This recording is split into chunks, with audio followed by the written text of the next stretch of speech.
Sawadee Krap, I'm JP Mestanza. Welcome to Phuket Extra, brought to you by PSD Windows and Doors.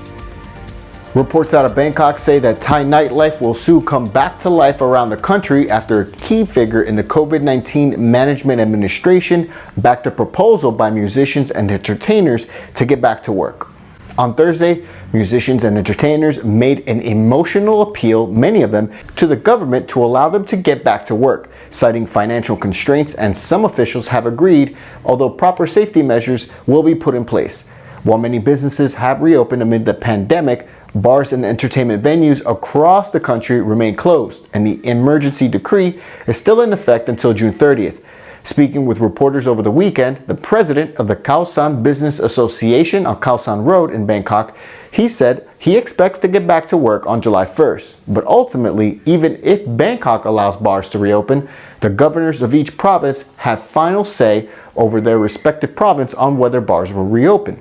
Meanwhile, here in Phuket, the popular Sunday Lard walking street market in Phuket town will make its return to Talang Road on July 5th this Sunday and every Sunday after that, with its regular time from 4 p.m. to 10 p.m.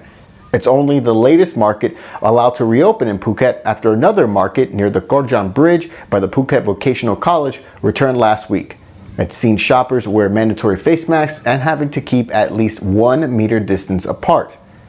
Meanwhile, today officials announced just 3 new COVID cases in Thailand, bringing the total to 3,151, including new cases this past weekend. All were Thais returning from abroad.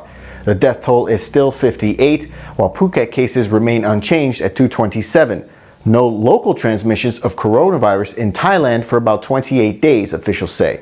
For more, visit thephukenews.com.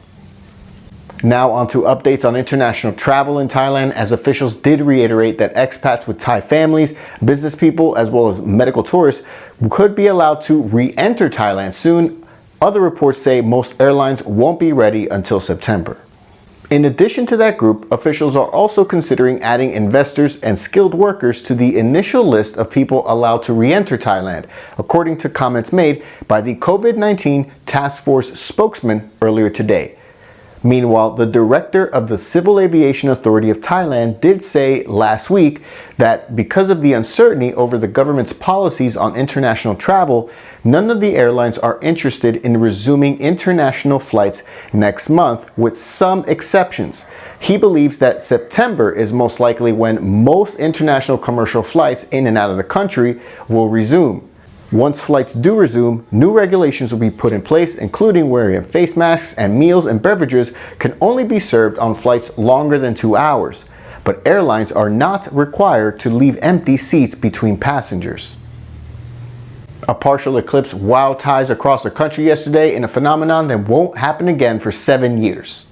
Telescopes and other protective eyewear was used by about 300 enthusiasts who gathered at the observatory in Chachoengsao province to watch the partial eclipse, and only a small portion of Earth was able to see the eclipse, a narrow band from West Africa through the Arabian Peninsula, India, and southern China, while northern and central Thailand, they'd be able to also clearly see it as well. Peak coverage took place at about 2:49 p.m. yesterday.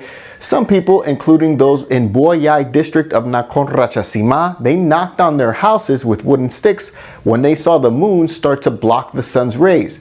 The practice is believed to dispel bad energy from their household. And that's it for Phuket Extra today, brought to you by PSD Windows and Doors. For safe, secure, and soundproof windows, visit pvcphuket.com. We'll be back tomorrow. Until then, stay classy, Phuket.